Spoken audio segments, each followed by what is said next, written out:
Welcome, Darklings, to Season 3 of the Reign of Blood podcast. I'm Ember, one of your hosts, here to introduce you to the shadowy depths of what hopes to be our most sinister season yet. This season, your unholy trinity of organizers and hosts, Miss Kitten, Radically Dark, and myself, have entirely way too much fun with the Summer of Stabs, our 80s horror-themed series that promises to be both educational and thrilling. Our aim is to explore the macabre beauty that lies in the shadowed, or maybe not so shadowed, spaces of desire. Leading up to Reign of Blood Nightfall, our advanced Halloween extravaganza, we'll be discussing topics such as embodied and informed consent, risk mitigation, and other helpful tips, ensuring that every prick, slice, and puncture is as thought through as it is sensational for you. We'll also continue interviewing sharks enthusiasts from around the world to find out what makes the blood-loving heart tick. And maybe we'll talk Miss K into recording some more horror meditations for us. Join us as we explore the eerie, the edgy, and the exquisitely sharp. This is Reign of Blood, where the macabre meets the magnificent, and the only limit is your imagination, risk profile, and informed consent. Let the Summer of Stabs begin. But first, a content warning. This podcast is not suited for individuals who are not legal adults, are not interested in heavier BDSM practices, who are presently having severe mental or relationship health concerns, or who do not already understand basic BDSM practices regarding consent, ethics, risk mitigation, etc. Topics may include things like mental health issues, social issues, injustice, blood and sharks, of course, medical trauma, medical issues, trauma of various types, and more. Listener discretion is heavily advised.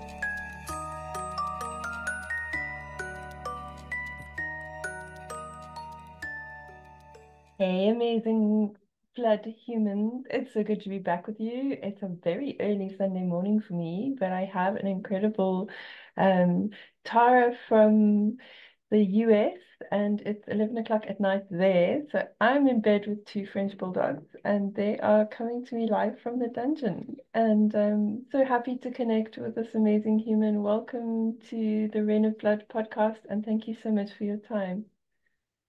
Hi, everyone. Such a pleasure to be here. It has taken us quite some time to finally connect, and I'm so pleased.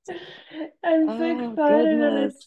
it's like I'm living your future, and in bed the Yes. morning after, and I'm living vicariously through you, and you're experiencing life at full rate of knots. That's so cool.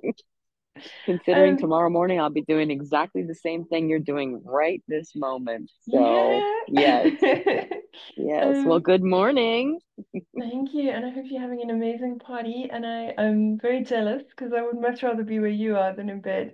So yeah, tell my listeners a little bit about how you came to find this kinky dark world after being a muggle for some time in the muggle world. So it's interesting because I think that I didn't even realize I was kinky. I think I've always been kinky. And so I tell this story when I teach classes here. When I was in high school, there was a group of us girls that used to hang out, and there was this little boy that used to follow us around like a flippin' puppy dog. Like he was a puppy dog. And he was the nicest little boy, but it was such an odd thing. And so at one point, I went out to the pet store and I bought a leash and a collar because I was like, well, if he's following us around like a puppy dog, we should probably treat him like a puppy dog. And so one day I brought the leash and collar to high school with me and put it on him, and we kind of led him around the quad in the parking lot and whatnot at high school with a leash and collar. And we just found that to be so hilarious. And he took to it like a duck to water. And that just is, kind of sort of, and I went to school in the 80s, right? So the early to mid 80s. And so I don't even think I really knew what kink was back in those days. We didn't have Google. We didn't have things like that where you could just look something up that, you were interested in knowing about. And so the networking was completely different. And but yeah, I think it's just always been a part of my nature, which is kind of crazy. And when I tell you how I got into sharps, it's even crazier. Um, Before you tell I me was how at a you got church. it, before you tell me how you got into Okay. sharps, I have to check in there because that's a lot of sprinkles all in one go. Um, do you Mm. still have this guy's number? Have you spoken to him now that you're all So, big and grown so up? we did talk.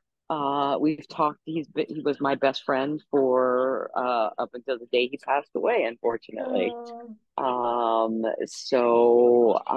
Yeah, he was never really a kinky kind of a person. But he always, it was weird. Like I remained his like dominant, even though I wasn't really his dominant. Because so when he found this girl he really liked, he brought her over to my house and made sure that he was introducing me to her and that I approved of her and that I accepted her and all this stuff before they got married, which is kind of hilarious. no, I love that. Like, I oh, think that's so okay. special. It really was. And I was a little shocked and surprised. But yeah, Greggy and I remained friends our entire adult lives. And what a special guy. He really was, an interesting person, and and the fact that he endured what we did to him. Oh, that poor boy. Oh my No, goodness. Because I have. people look at people funny. I absolutely love that, and I just love that you're sharing a bit of the legacy of your history with us and the connection that you made with a human being. It's a beautiful story. Thank you so much. My story is similar, a little bit more sadistic. My friend had a younger brother who we used to just abuse whenever we were there, and he used to love it. We used to have these sleepovers, and we used to just, it was always like tackle the kid in the corner, and her mom had a weight loss machine. Like it was like a series of belts that had electric shocks that went through them. And I still remember being Oh, like 12 and saying, like, let's see what it does on his face. Like being super excited to test this all over his anatomy as a crazy 12-year oh old. my goodness. So I I love it. I think I've been inflicting pain my entire life without realizing the connection behind it. It's brought me enormous amounts of joy, and I still see him now, and he still laughs and he still jokes with me, and you know, he is kinky, and he's definitely a maso. So that was why I asked the question. But that's a beautiful story.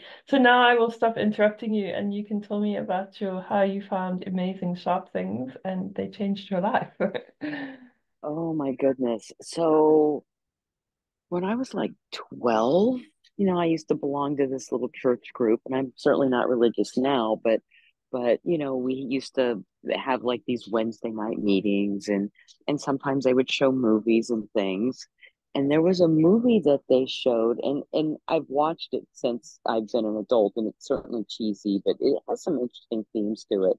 But that was oh my God, now it just completely spaced my mind. Not Snowy River, A Man Called Horse. Oh yes. And do you know that movie? Yes. And Yeah, yeah. We're showing our so, age, you know that. hush, hush now. But they had some interesting scenes in that movie. And the one where he had to go through the test of his courage and all that stuff in order to marry that young lady, and having them push through the bones into his chest underneath his musculature there, and then lifting him up and spinning him. And it just, I have been fascinated with people who lift people with hooks. I've never personally done it. I know there was a group in Germany that I was kind of keeping an eye on and watching, but that really piqued my interest, and it just kind of festered in me for years, years. And I think there was a sequel too, as I recall. But yeah, a church group. I have to thank them for that, because they awakened something in me that I did not know was there. And and of course in the 80s it was really popular to like pierce everything. And I think I pierced my little brother. And that was back when you had like an ice cube to numb the ear or numb the nose or numb the lip or the eyebrow or wherever it was that you were shoving an earring through something, and numbed it up a little bit and just pushed it through. And I remember piercing my own ears. I had seven in one ear and eight in the other, and my little brother had both of his ears pierced by me. And yeah, just kind of a crazy, like, I can do this. It's no big deal. I so absolutely relate to that. I think the second movie from I think it's called The Triumphs of a Man Called Horse. I have to Google Mm-hmm. that to check it, but there is definitely a sequel. In fact, I think there are two sequels. They didn't get much Oh, better. I'm not recommending them, but I think there's two sequels. Um, oh, I far recommend the Hellraiser for hook scenes. If the new Hellraiser for hook scenes is amazing. Um, right. it's amazing. Like the Mm. stories, I didn't even watch the story. I just watched the hook scenes. They were incredible. Um, I wanted to just repeat it and keep eh? watching it. And then the spinning when they lifted him up, and oh my goodness. Epic, just Wow. brilliant. I think that was also a big catalyst. I have done a suspension, and I think it was a big catalyst Mm. without realizing it. But I have to agree, this like 80s culture where everybody pierced everything, and it was the most taboo thing you could do besides wear a pair of Doc Martens and dye your hair pink. I know we're in Africa, we had no access to pink hair dye, so it wasn't an option. So piercing piercing was the way to go down here. And I have many holes in my body through personal experiments from that. Um, Oh and gosh, it reminds me of egg whites and sugar too to make your mohawk. Ah, good times. good times. Good times. Dandruff for a week. Oh dear. I know. You can Right? poke somebody's eye out with that. Yeah, and then you get snacks the next morning as it peels down your face. It's gross. Right? Oh my gosh, that's so gross. It's so gross. And we did it repeatedly. I know. All the time, every Loved it. weekend. Thought we were Oh my gosh, amazing. yes. Hell yeah, we were. I'm really glad that I lived through those days where there wasn't a lot of photography and cameras Oh, and things like social there is now. media. Like everybody has a camera. And, thank goodness that I don't have some of those. So I took a huge hiatus, right? I had a child and who is now, gosh, she's going to be 30 years old this year.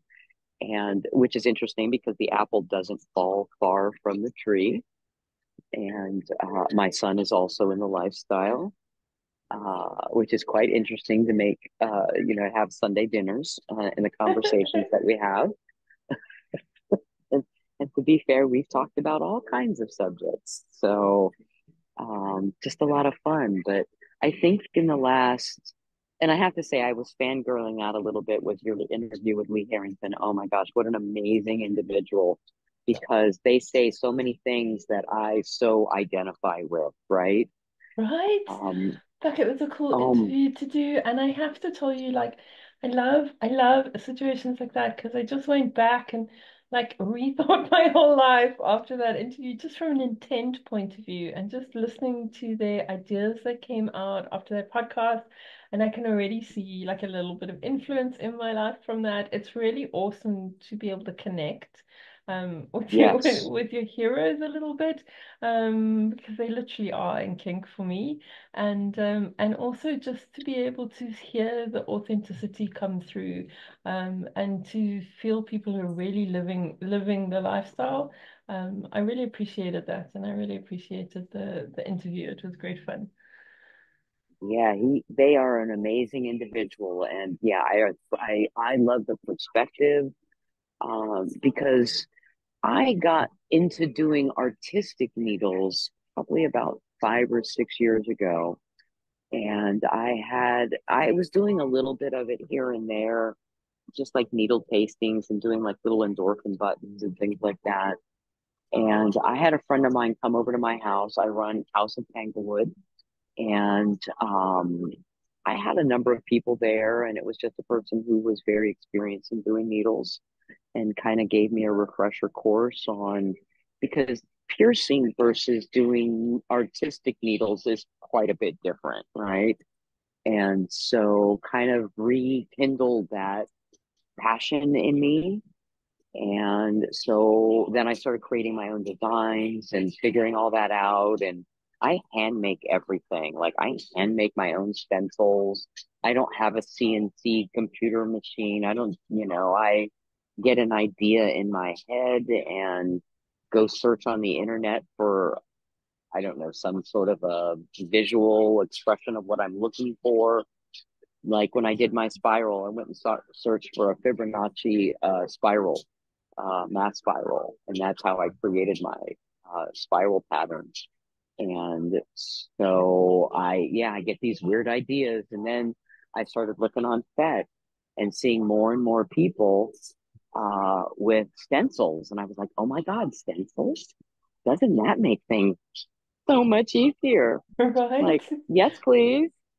So I discovered Phoenix Black and their stencils and started applying some of those and I still create my own designs.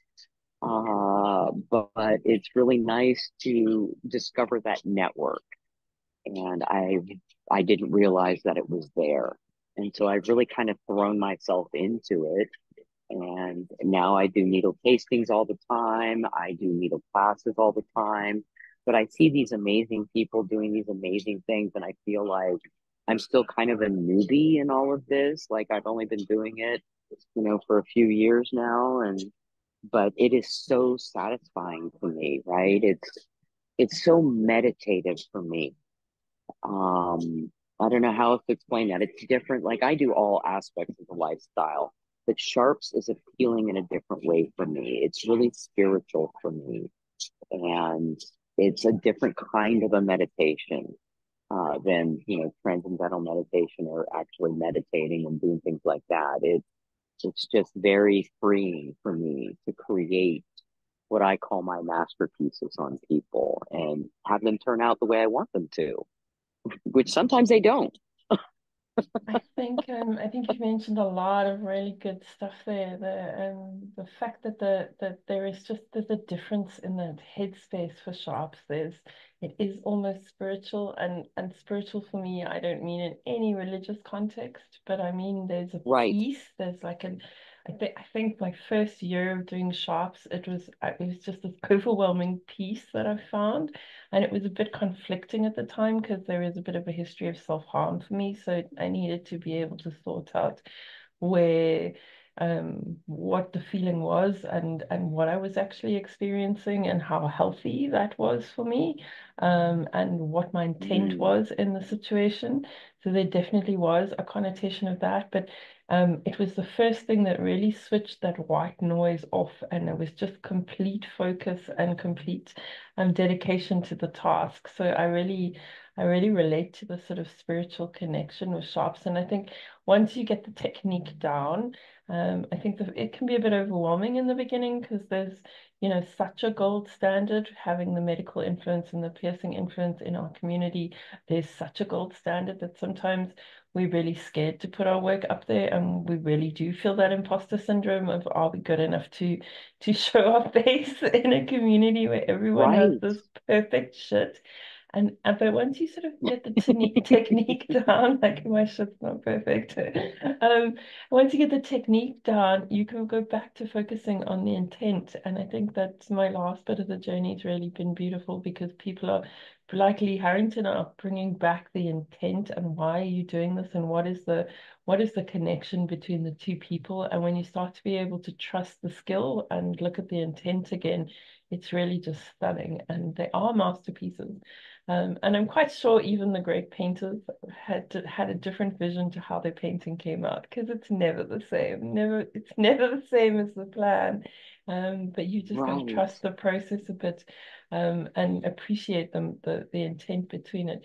But it's so interesting to hear somebody who I like yourself, who I respect and admire, say have similar thoughts about the process. It's really beautiful to be able to connect with Kingsters across the globe and have the Sharps community, because it's humbling, but it's also so unifying in a way. So I really appreciate your time for chatting to me and making an effort to connect.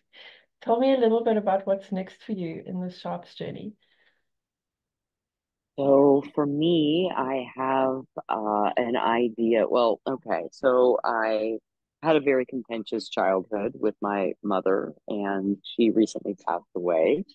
And I have an idea. So I want to create fireworks on people in needles.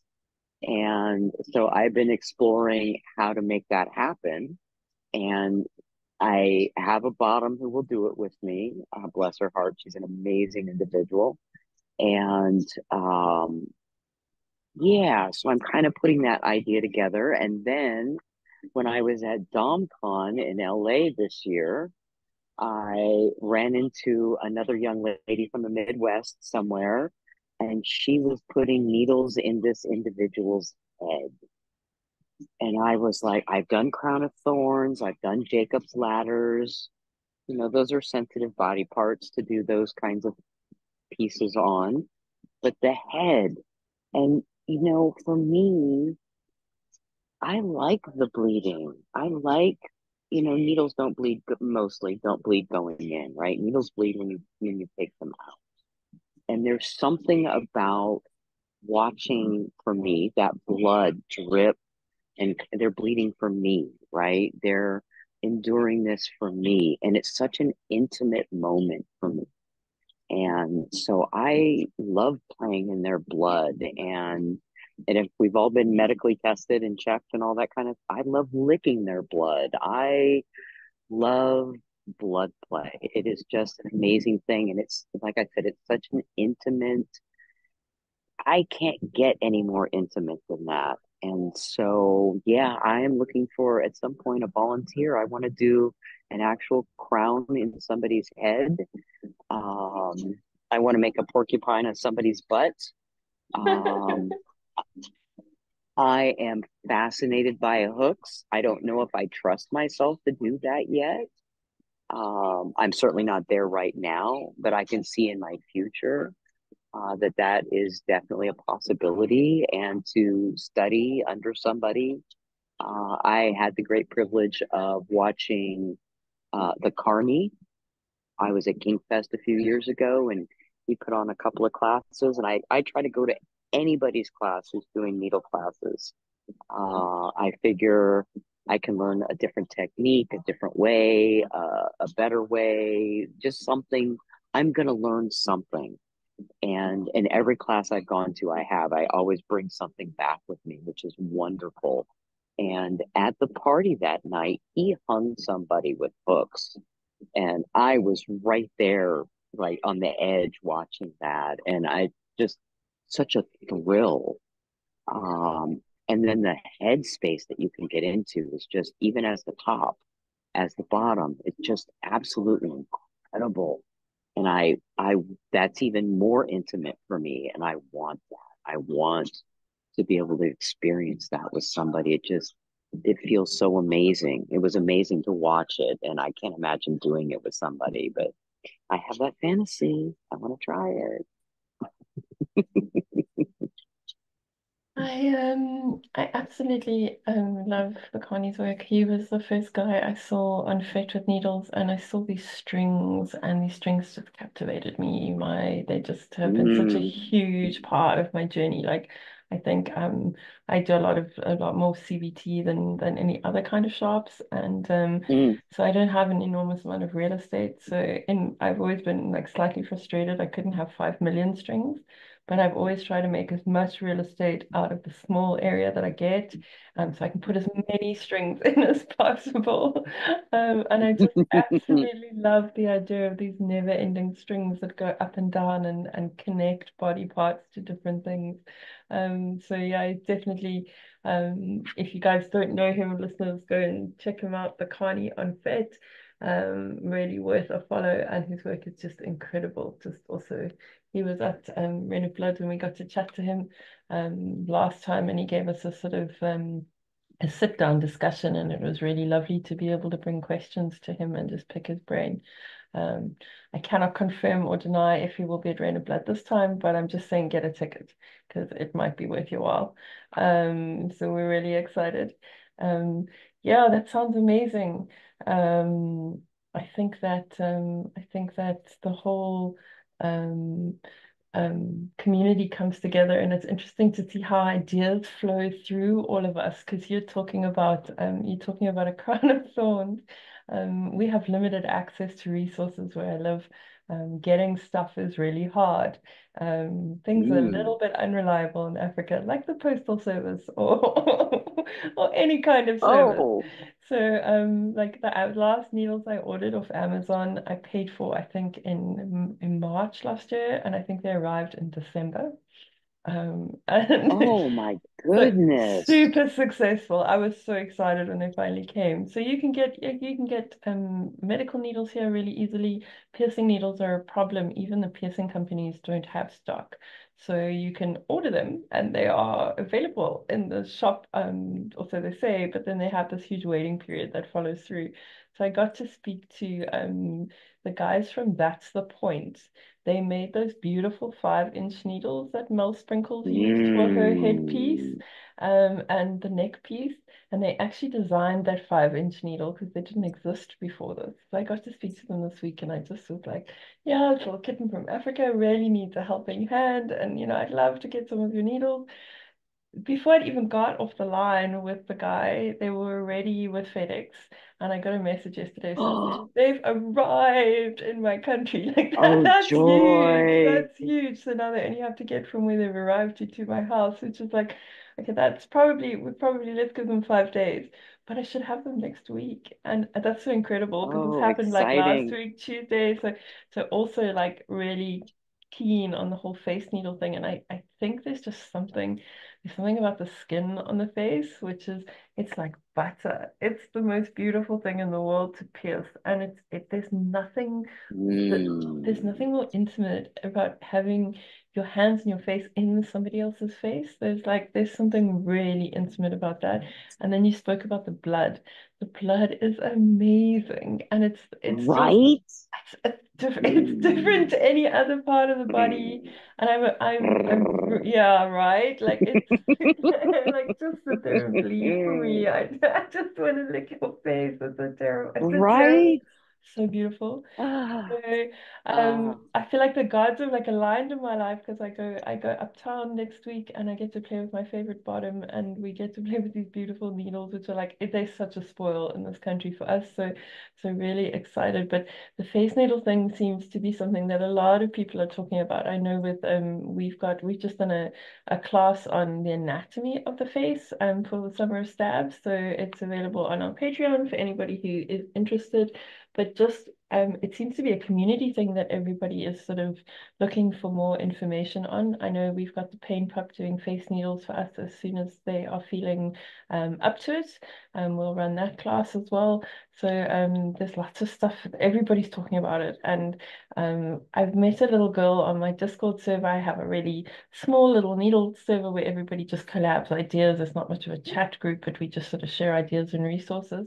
And when she started, she was the first person that came on there, all brave in her youth, sharing these beautiful face needle pics, and we were just all floored. So she sort of started our journey, and it's so lovely to hear that the rest of the community is also having these ideas and they're the same thing because it's just such a beautiful structure to play with, and it's just such an intimate moment. So I'm loving that, and I can't wait to see your work. Um, I'm going to let you go back and enjoy the rest of your party and say thank you so much for your time. You're just an incredible human, and we can't wait to connect more with you and hopefully share some stuff with our listeners. We're being a bit vague about what we're sharing, so we won't tell them now. But Tara, thank you so much for your time and for making the effort to connect with me. And yeah, it's a privilege, and I'm very honored. Thank you. It has been my absolute pleasure. Thank you so much. What a wonderful journey to share with other people who are like-minded. And Yeah. I love connecting with you. This has been absolutely fantastic. My Oh, honor. Thank just a you. privilege. Thank you. And to my listeners, if you don't have Nightfall tickets, guys, you don't know what you're missing out. I can't tell you who's coming yet, but I can tell you that we still have our early bird special on. The Summer of Stabs is rocking it. We have some really excellent classes on our Patreon. So get connected either through Patreon or through one of our Summer of Stabs classes.